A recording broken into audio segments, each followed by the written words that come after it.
Tout a commencé par une matinée d'une banalité effrayante. Je me tenais là, au centre de ma cuisine. Ce sanctuaire que je connais mieux que les lignes de ma propre main. La lumière du matin filtrait à travers les rideaux de dentelle, dessinant des motifs familiers sur le vieux carrelage. Je fredonnais doucement, accompagnant la mélodie grésillante de la vieille radio posée sur le frigo. Mes doigts sentaient l'origan. J'étais en train de réorganiser les pots d'épices, ces petits bocaux de verre qui avaient accumulé la poussière du temps sur l'étagère du haut. C'était un travail lent, minutieux, silencieux. Le genre de tâche inutile qui donne l'impression que la maison est vivante, qu'elle respire avec vous. Le plancher en bois craquait sous mes pantoufles à chaque pas. Cric, crac. Un son réconfortant. C'était le son de ma vie, de mes souvenirs. Puis, la vibration. Mon téléphone a bourdonné dans la poche de mon tablier. Un son bref, sec, intrusif. J'ai essuyé mes mains machinalement sur le tissu fleuri et j'ai sorti l'appareil. Une notification. Un message vocal de Claudia. J'ai froncé les sourcils.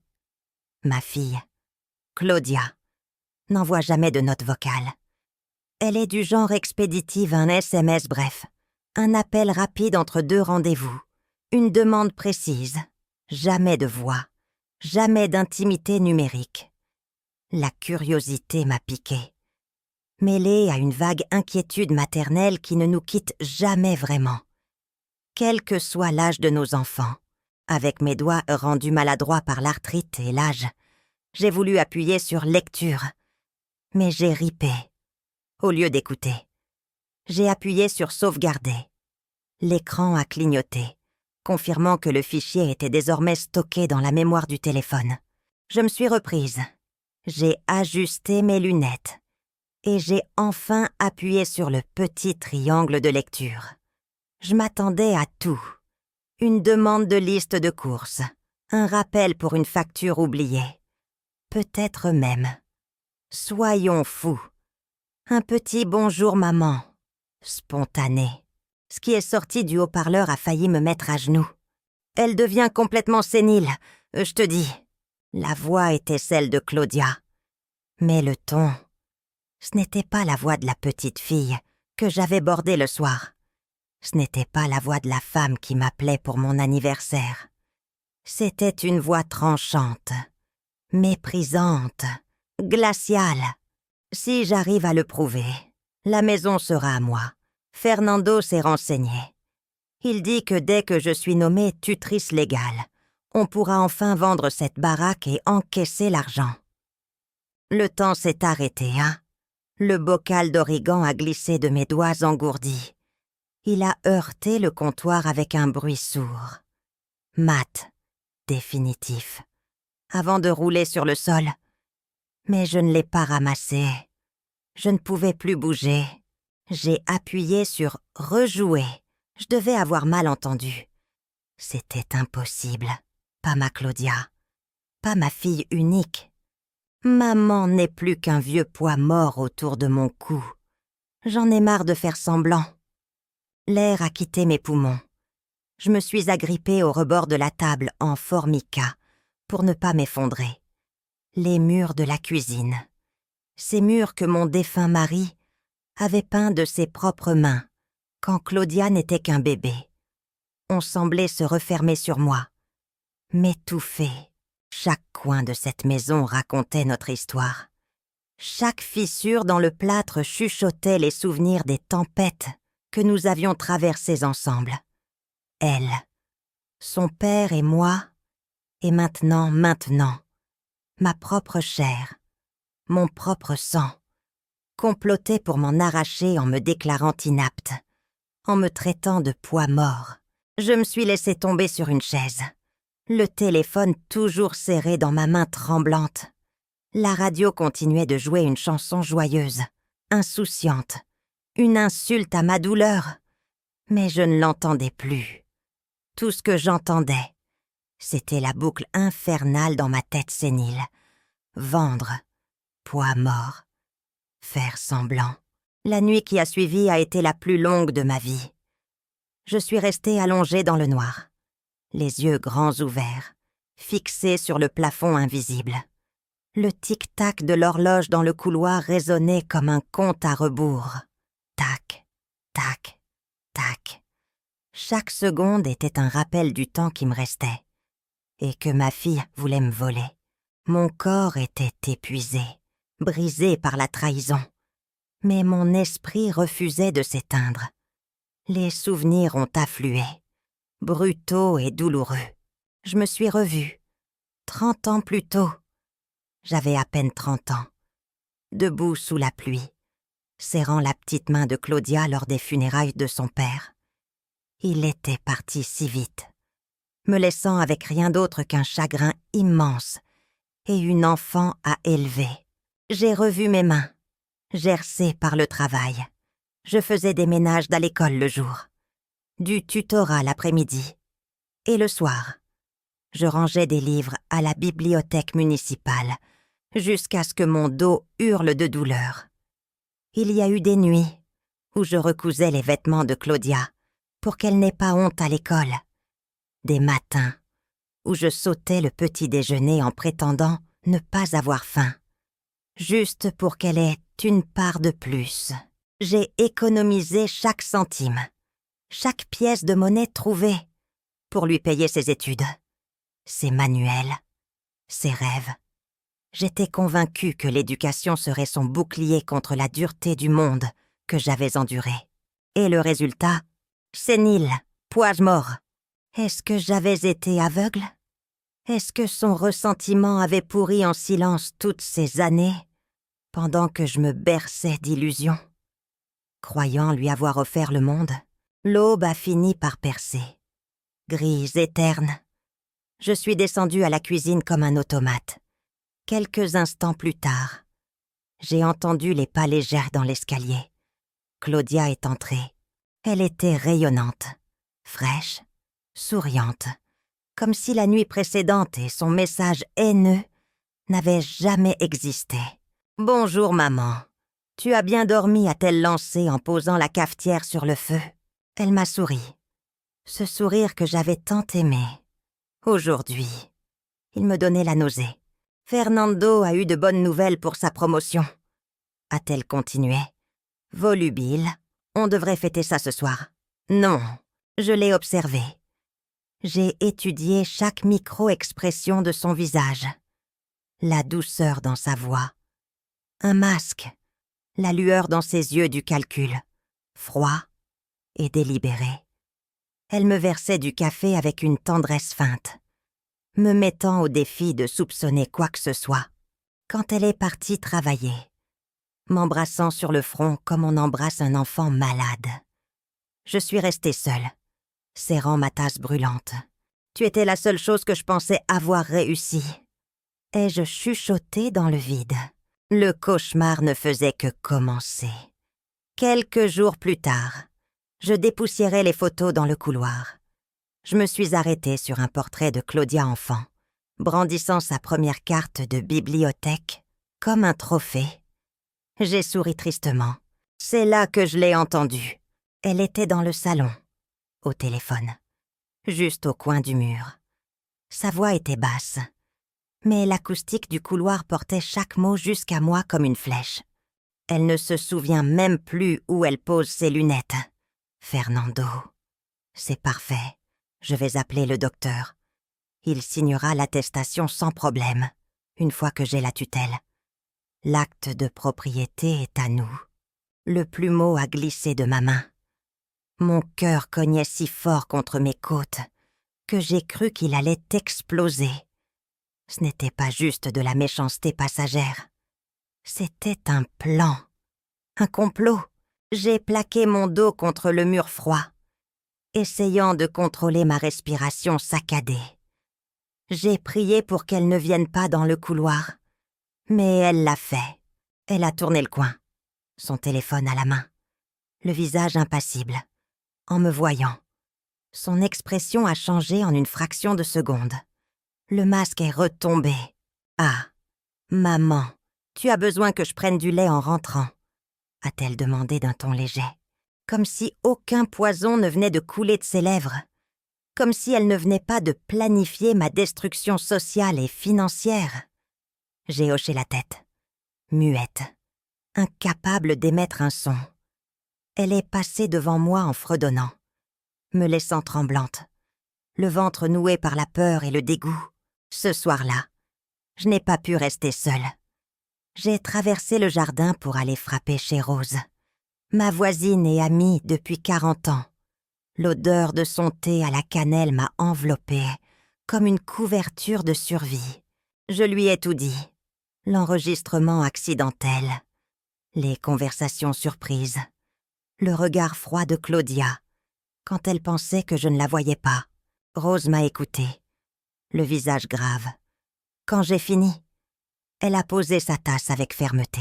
« Tu as besoin de preuves. Amalia, ne la confronte pas maintenant. Si tu te précipites, elle retournera la situation contre toi. Elle dira que tu es paranoïaque, que tu inventes que des choses, ce qui ne fera que confirmer sa thèse de la sénilité. Mais c'est ma fille, Rose. Non, pour l'instant. C'est ton adversaire. Rassemble des preuves.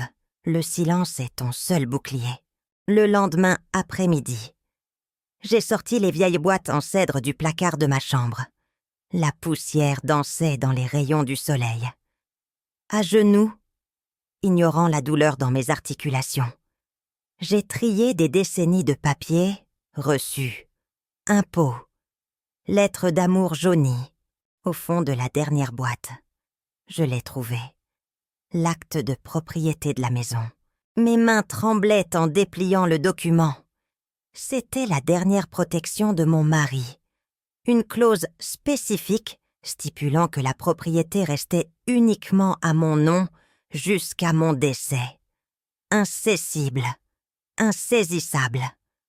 Un soulagement immense m'a envahi. Puis, mon sang s'est glacé. En haut de la page, un tampon rouge délavé, duplicata. L'original n'était pas là. J'ai fouillé chaque dossier, chaque tiroir, retourné ma chambre. Rien. La panique s'est répandue en moi comme une traînée de poudre. Si Claudia avait l'original, si elle l'avait déjà volé, elle avait une longueur d'avance. J'ai compris que l'espoir ne suffirait pas. Je suis devenue ma propre archiviste. J'ai acheté un carnet à spirale. Chaque soir, j'y notais tout. Les dates, les heures, les mots entendus. J'ai documenté ses mensonges. J'ai noté quand elle cachait mes papiers de pension, pour me faire croire que je les avais perdus, avant que je ne les retrouve froissés au fond du canapé. C'était une guerre psychologique. Elle essayait de me rendre folle. Je devais rester lucide pour survivre. Mais le coup de grâce est venu de l'extérieur. Au marché du samedi, une voisine que je saluais depuis 20 ans s'est penchée vers moi, l'air faussement compatissant. « Tout va bien. Amalia Claudia nous a dit que tu étais un peu perdue ces derniers temps, que tu oubliais des choses importantes. » Les mots m'ont transpercée. Ma fille ne se contentait pas de comploter à la maison. Elle plantait des graines de doute dans toute la communauté. Elle préparait le terrain. La campagne de diffamation avait commencé. J'ai forcé un sourire, mais je brûlais de l'intérieur. Ce soir-là, je savais qu'il me fallait un allié plus puissant que Rose. Je suis allée voir Elias Ortega. C'était un ancien collègue de mon mari, un avocat à la retraite, un homme de loi respecté et craint, dans son bureau qui sentait le vieux papier et le tabac froid. Je lui ai fait écouter l'enregistrement. Elias a écouté, le visage fermé, quand la voix de Claudia a cessé de cracher son venin numérique. Il a levé les yeux vers moi. Ils étaient sombres. Ce ne sont pas des ragots. Amalia, c'est une intention criminelle. Elle est ma fille. Elias, j'ai honte. N'ayez pas honte. Mais écoutez-moi bien, les affaires de tutelle sont perverses. Si elle amène un médecin complaisant, si elle a des témoins qui disent que vous perdez la tête, Un juge pourrait la croire. Et une fois la tutelle prononcée, vous n'existez plus légalement. Elle contrôle tout. Votre argent, votre maison, votre vie. J'ai senti la nausée monter. La loi, en qui j'avais confiance, devenait une arme braquée sur ma tempe. Mais, a ajouté Elias en se penchant en avant, vous avez cet enregistrement. C'est un début. Continuez. Ne dites rien, le moment venu. Nous ferons éclater la vérité. Mais il faut que ce soit public. Il faut des témoins qui ne pourront pas détourner le regard. J'ai décidé de transformer mon propre anniversaire en champ de bataille. J'ai organisé un dîner. Intime, ai-je dit. Juste la famille et les amis proches.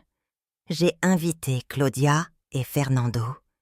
Et j'ai invité Rose et Elias. Je voulais des témoins. Le soir venu. La maison brillait. J'avais mis les petits plats dans les grands. Une marmite de molle mijotait, emplissant l'air d'odeur de cacao et d'épices. Une odeur de fête pour masquer l'odeur de la trahison. Claudia est arrivée comme une reine. Elle portait une robe écarlate, trop voyante. Son parfum était entêtant. Elle s'est accrochée au bras de Fernando, riant trop fort, parlant trop vite. « Oh maman, tout a l'air délicieux !» s'est-elle exclamée en m'embrassant. Ses yeux scannant déjà la pièce, comme si elle en était la propriétaire. Nous nous sommes assis. Le repas a commencé. Claudia monopolisait la conversation, parlant de projets d'avenir, de nouveaux investissements, lançant des regards complices à Fernando. Lui, il souriait bêtement, se voyant déjà riche de mon héritage. Rose était rigide sur sa chaise. Elias pliait sa serviette avec un calme olympien. Mais je voyais ses mâchoires se serrer, au milieu du plat principal. Claudia a posé sa fourchette. « Maman, Fernando et moi pensions. Peut-être qu'il serait temps de parler de l'entretien de cette grande maison. C'est beaucoup de travail pour toi. À ton âge. Avec tes petits oublis récents. » Le silence est tombé sur la table. C'était le moment. Elle lançait l'attaque. Je me suis levée. Mes genoux tremblaient. Mais ma voix, elle, était de fer. C'est drôle que tu en parles. Claudia, j'ai aussi réfléchi à l'avenir. Et je veux que tout le monde entende quelque chose. J'ai sorti mon téléphone de ma poche de tablier. J'ai posé l'appareil au centre de la table, entre le pichet d'eau et le sel, et j'ai appuyé sur lecture. La voix de Claudia a jailli, claire, nette, indéniable. Elle devient sénile, si je peux le prouver. La maison sera à moi.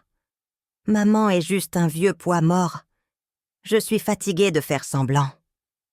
L'effet a été immédiat. Le sourire suffisant de Fernando s'est évaporé. Rose a porté la main à sa bouche. Claudia est devenue blême, sa peau se confondant presque avec la nappe blanche, contrastant violemment avec sa robe rouge. Quand l'enregistrement s'est terminé, le silence était assourdissant. Elias s'est raclé la gorge. Sa voix de juriste a résonné comme un marteau de juge. L'acte de propriété est clair. Claudia, j'ai vérifié les originaux aux archives départementales ce matin. La clause de sauvegarde Wader de votre père est inviolable. Aucune tutelle, aucune manigance ne peut outrepasser ce droit tant qu'Amalia est en vie. Et avec cet enregistrement, toute tentative de votre part sera vue comme une fraude caractérisée. Claudia a bondi de sa chaise, renversant son verre de vin. La tache rouge s'est étalée sur la nappe comme une blessure. C'est truqué. Elle essaie de me faire passer pour un monstre. C'est elle, la folle. Elle s'est tournée vers Fernando, cherchant du soutien. Et c'est là que le deuxième coup de poignard est tombé. Mais pas sur moi. Fernando s'est levé lentement. Il a regardé Claudia avec un dégoût soudain. Il a vu le bateau couler. Et comme le rat qu'il était, il a décidé de sauter. Ça suffit. Claudia, a-t-il dit froidement, tu m'as traîné là-dedans. Tu m'as dit qu'elle était vraiment malade. Je ne veux pas être mêlée à tes escroqueries. Quoi, a hurlé Claudia? Mais c'était ton idée de vendre. Je ne veux rien avoir à faire avec ça. Il a jeté sa serviette sur la table, a évité mon regard, et s'est dirigé vers la porte. Claudia est restée là, seule, trahie par son complice, démasquée par sa victime. Son visage s'est tordu de rage. Elle a craché une insulte, quelque chose d'innommable. Avant de tourner les talons, ses talons claquaient sur le parquet comme des coups de marteau. La porte d'entrée a claqué si fort que les murs ont tremblé.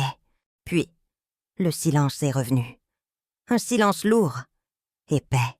Rose s'est levée et m'a prise dans ses bras. Je me suis laissée aller. Je n'ai pas pleuré. J'étais vide, comme si le chagrin m'avait creusé de l'intérieur. Elias m'a regardée avec douceur. Légalement.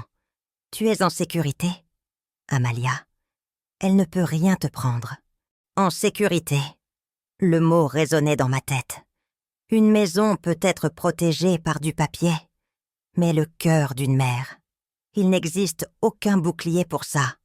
Ce qui avait été brisé ce soir-là, ce n'était pas un contrat. C'était le lien sacré que je croyais indestructible. Les semaines qui ont suivi ont été floues. Je n'ai eu aucune nouvelle de Claudia. Les rumeurs du quartier me parvenaient par bribes. Fernando l'avait quittée.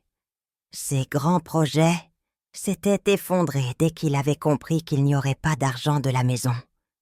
Elle avait tout perdu, son mari, sa réputation et sa mère. J'ai essayé de ne pas écouter. Je me suis réfugiée dans mon jardin. J'ai enfoncé mes mains dans la terre, arrachant les mauvaises herbes, plantant des roses. La routine m'a sauvée. Chaque graine que je pressais dans le sol me rappelait que la vie pouvait encore naître du vide. J'ai repris le bénévolat à la bibliothèque. Je lisais des histoires aux enfants. Leur rire résonnait sous les hauts plafonds, chassant les échos de la voix cruelle de ma fille. Je me sentais utile. Je me sentais vivante. 6 mois ont passé. Un soir, alors que le soleil passait derrière les collines, on a frappé à la porte. J'ai ouvert. Claudia était là, disparue. La robe écarlate, disparue. L'arrogance. Elle portait un jean usé. Elle avait l'air cernée, vieillie. Elle tenait un petit sac de voyage. Fernando est parti pour de bon. A-t-elle murmuré, la voix cassée. J'avais tort. Maman, j'ai tout gâché. Elle a levé les yeux vers moi, des yeux pleins de larmes. Est-ce que je peux? Est-ce que je peux revenir? Juste pour un temps, mon cœur s'est serré. Une partie de moi, la vieille partie, voulait la prendre dans mes bras, lui faire du chocolat chaud et lui dire que tout irait bien.